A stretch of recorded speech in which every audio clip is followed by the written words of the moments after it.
अशी चिकमोत्याची माळ होती ग 30 तोळ्याची ग. चिकमोत्याची माळ होती ग 30 तोळ्याची ग. जसा गणपतीचा गोंडा नवरंगी लाल बावटा ग. गणपतीचा गोंडा नवरंगी लाल बावटा ग.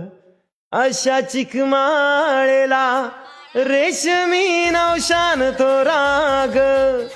अशी चिकमाळ पाहुनी गणपती किती हसला ग. चिकमाळ पाहुनी गणपती किती हसला ग. अशी चिकमोत्याची माळ होती ग 30 तोळ्याची ग. चिकमोत्याची माळ होती ग 30 तोळ्याची ग.